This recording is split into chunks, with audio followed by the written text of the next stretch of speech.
সালটা 1911। ঘন জঙ্গলের ভেতর দিয়ে একজন মানুষ এগিয়ে যাচ্ছে। চারিদিকে অদ্ভুত নীরবতা, পায়ের নিচে ভেজা মাটি, মাথার ওপরে ঘন জঙ্গলের ছায়া। মনে হচ্ছে এই জঙ্গল এমন কিছু লুকিয়ে রেখেছে যা এই পৃথিবীর মানুষ আগে কখনো দেখেনি। হঠাৎ সে থেমে যায়। তার চোখে পড়ে পাথরের তৈরি কিছু সিঁড়ি। সে সেদিকে এগিয়ে যায়।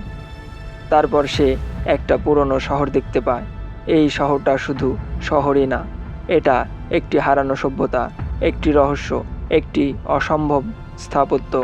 পাহাড়ের চূড়ায় দাঁড়িয়ে আছে শত শত বছর ধরে। কেউ জানতো না এর অস্তিত্ব, কেউ খুঁজে পায়নি। এটা ছিল লুকানো, ইচ্ছা করেই লুকানো। আর আজ তুমি সেই রহস্যর ভেতরে ঢুকতে যাচ্ছ। এই পৃথিবীতে এমন অনেক জায়গায় আছে যেগুলো শুধু সুন্দর জায়গায় নয়, এগুলো ইতিহাসের গোপন দরজা। এগুলো হারিয়ে যাওয়া মানুষের গল্প। এগুলো এমন কিছু প্রশ্ন যার উত্তর এখনও খুঁজে পাওয়া যায়নি। ইউনেস্কো ওয়ার্ল্ড হেরিটেজ সাইট, এই নামটি তুমি হয়তো অনেকবারই শুনেছ। এই তালিকায় এমন কিছু জায়গা আছে যেগুলো শত শত বছর ধরে লুকানো ছিল, যেগুলো হঠাৎ করেই আবিষ্কার করা হয়, আর সেগুলো এখনও পুরোপুরি বোঝা যায়নি। আজ আমরা এমন কিছু জায়গায় যাব যেখানে মানুষ ছিল, সভ্যতা ছিল, জীবনও ছিল, কিন্তু হঠাৎ করেই সব কিছু থেমে গেছে। চলো কথা না বাড়িয়ে শুরু করা যাক।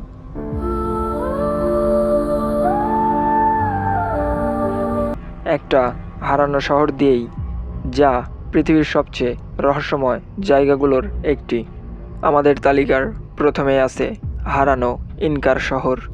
সময়টা আনুমানিক 1450 সালে। দক্ষিণ আমেরিকার আন্দেস পর্বতমালার উচ্চতায়, সমুদ্রপৃষ্ঠ থেকে প্রায় 2430 কিলোমিটার ওপরে একটা সাম্রাজ্য তখন দ্রুত শক্তিশালী হয়ে উঠছিল। সাম্রাজ্যটির নাম ইনকার সাম্রাজ্য। এই সাম্রাজ্যের শাসক ছিলেন পাচাকুটি। সে শুধু রাজাই ছিল না, সে ছিল একজন ভিশনারিও। সে এমন কিছু তৈরি করতে চেয়েছিল যা শুধু শক্তির প্রতীকী না, বরঞ্চ দেবতাদের সাথে যোগাযোগের স্থান হিসেবেও ব্যবহার করা যাবে। এই কারণেই তিনি মাচু পিচু শহরটি তৈরি করে। এটা কোনো সাধারণ শহর ছিল না, এটা ছিল একটি রাজকীয় ধর্মীয় শহর, একটি জ্যোতিষবিজ্ঞানের কেন্দ্র, এবং সম্ভবত এটি গোপন আশ্রয়স্থলও ছিল। এই শহরটি নির্মাণ শুরু হয় প্রায় 1450 সালে, এবং এই শহর তৈরি করে ইনকা সিভিলাইজেশন। আর সবচেয়ে অবাক করা বিষয় হলো, তারা কোনো প্রকার লোহা ব্যবহার করতো না, চাকাও ব্যবহার করতো না। তারপরেও তারা পাহাড় কেটে সমান করে বিশাল বিশাল পাথর এনে এভাবেই এই পুরো শহরটি বানিয়েছিল। কোনো সিমেন্ট ছাড়াই এই পাথরগুলো এত নিখুঁতভাবে বসানো যা আজও ভূমিকম্প হলে ভেঙে পড়ে না। এটা শুধু নির্মাণই না, এটা এক বিস্ময়কর শহর।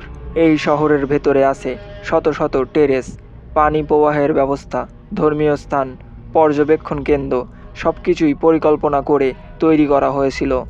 এখানে যারা থাকতো, রাজপরিবার, পুরোহিত, জ্যোতিষবিজ্ঞানীরা, এরা সূর্যের পূজা করত। এখানে এমন পাথর আছে যেগুলো দিয়ে সূর্যের গতিপথ নিয়ন্ত্রণ করা হতো। এর মানে তারা সময়, ঋতু, কৃষি সব কিছুই নিয়ন্ত্রণ করত আকাশ দেখে। এত কিছু থাকার পরেও এই শহরটি কেন ধ্বংস হলো? ধারণা করা হয় 1500 সালের দিকে স্প্যানিশরা যখন দক্ষিণ আমেরিকায় আসে, ইনকা সাম্রাজ্য ধ্বংস হয়ে যায়। তবুও ম্যাচু পিচু শহর তারা খুঁজে পায়নি। এটা রহস্য। তাহলে কেন এই শহর পরিত্যক্ত হলো?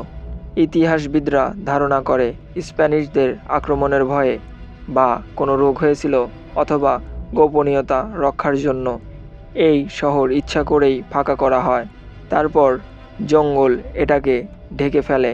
শত শত বছর ধরে এটা পৃথিবীর চোখে আড়াল ছিল। তারপরে 1911 সালে হিরাম বিংহাম নামে এক গবেষক স্থানীয়দের সাহায্যে এই শহরটি খুঁজে পায়। আর তখন থেকেই আমরা এই শহর সম্পর্কে জানতে পারি।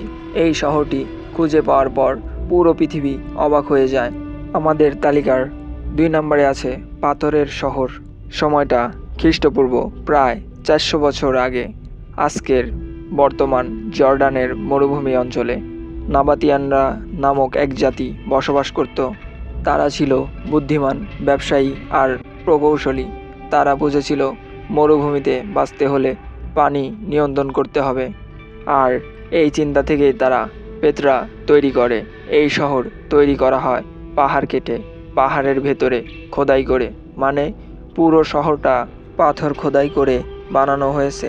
এটা শুধু সুন্দরই না, এটা ছিল এক বিস্ময়কর প্রকৌশলী প্রদর্শন। আর তারা এই পাহাড়ে খোদাই করা অংশগুলোতেই পানি সংরক্ষণ করত। বৃষ্টির পানি জমা, পাইপলাইন, ট্যাঙ্ক সব কিছুই ছিল, যা আজকের অনেক শহরের থেকেও অ্যাডভান্স ছিল। পেট্রা শহরটি ছিল অনেক গুরুত্বপূর্ণ কেন্দ্র। এখানে আসতো ভারত, চীন, আরব থেকে ব্যবসায়ীরা। এটা হয়ে ওঠে এক আন্তর্জাতিক বাণিজ্য শহর। কিন্তু সময় বদলাতে থাকে, নতুন বাণিজ্যর পথ তৈরি হয়, সমুদ্র জনপ্রিয় হয়ে ওঠে, আর ধীরে ধীরে পেট্রা শহরের গুরুত্ব হারায়। ভূমিকম্প শহরটাকে ক্ষতিগ্রস্ত করে, মানুষ শহর ছেড়ে চলে যায়, আর এটা হয়ে যায় হারানো শহর। তারপরে 1812 সালে জোহান লুডগিভ বার্গহার্ড নামক এক ইউরোপীয় এই শহর পুনরায় আবিষ্কার করে। তখন এই শহরটি দেখে পুরো পৃথিবী অবাক হয়ে যায়। আমাদের তালিকার 3 নম্বরে রয়েছে পৃথিবীর বাইরের এক পৃথিবী। ভারত মহাসাগরের মধ্যে ইয়েমেনের কাছাকাছি একটা দ্বীপ, সোকোত্রা।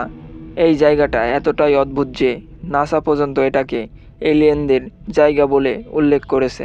এই দ্বীপটা তৈরি হয় প্রায় 6 থেকে 7 মিলিয়ন বছর আগে। আফ্রিকা থেকে বিচ্ছিন্ন হয়ে এসে এইখানে এই দ্বীপটি তৈরি হয়। এখানে এমন সব গাছ ও প্রাণী তৈরি হয়েছে যেগুলো পৃথিবীর আর কোথাও নেই। সবচেয়ে বিখ্যাত ড্রাগন ব্লাড টি। এর রক্ত এতটাই লাল যে এই গাছটি কাটলে মনে হয় মানুষের রক্ত বের হচ্ছে। এই দ্বীপে এই প্রজাতির প্রায় 30% গাছ এখানেই পাওয়া যায়। মানুষ এখানে বসবাস করত ছোট ছোট উপজাতি হিসেবে। তারা প্রকৃতির সাথে মিলেমিশে থাকত। কিন্তু এই দ্বীপটি এতটাই অদ্ভুত যে একটু বেশি মানুষ গেলেই এখানকার ইকোসিস্টেম নষ্ট হয়ে যাবে। আর এই কারণেই এখানে আর কোনো মানুষ বসবাস করতে দেওয়া হয় না। আমাদের তালিকার 4 নম্বরে রয়েছে পৃথিবীর ভিতরে আরেকটা পৃথিবী। ভিয়েতনামের জঙ্গলের গভীরে একটা গুহা, তার নাম সংবুং। 1991 সালে হং খান নামক এক স্থানীয় বাসিন্দা এটি খুঁজে বের করে। কিন্তু এটি দেখার পর সে ভয় পেয়ে যায়, সে আর ভেতরে ঢোকে না। তারপরে 2009 সালে ব্রিটিশ গবেষক দল এই গুহাটি সম্পূর্ণভাবে এক্সপ্লোর করে। তখন জানা যায় এটা পৃথিবীর সবচেয়ে বড় গুহা।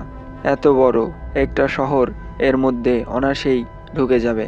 এই গুহাটির মধ্যে রয়েছে জঙ্গল, নদী, মেঘ, সব কিছুই আছে। সূর্যের আলো ঢুকে ভিতরে গাছ জন্মায়।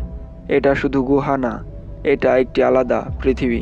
তুমি এখন দেখলে মানুষের অসাধারণ সৃষ্টি, প্রকৃতির অদ্ভুত খেলা আর সময়ের রহস্য। কিন্তু সবচেয়ে বড় প্রশ্ন এখানেই রয়ে গেল, আমরা কি এই পৃথিবীর সব কিছুই জানি, নাকি আমরা সামান্য কিছু এক্সপ্লোর করতে পেরেছি? এই পৃথিবীতে এখনও এমন অনেক জায়গা আছে যেগুলো সম্পর্কে আমরা কিছুই জানি না, সেগুলো আমরা এখনও খুঁজেই পাইনি। আর হয়তো কিছু রহস্য আমাদের থেকে লুকিয়ে রাখা হয়েছে। আর যদি তুমি সত্যিই জানতে চাও পৃথিবীর অজানা ইতিহাস, লুকানো সত্য আর হারানো সভ্যতা, তাহলে এই যাত্রা এখানেই শেষ না, কারণ আসল রহস্য এখনও সামনেই আসেনি। আর যদি এই পৃথিবীর সম্পর্কে অজানা ইতিহাস, লুকানো শহর আর সভ্যতাগুলো সম্পর্কে তুমি জানতে চাও, তাহলে একটা লাইক, একটা কমেন্ট আর একটা শেয়ার আর সাবস্ক্রাইব করে আমাদের সঙ্গেই থাকো। ধন্যবাদ।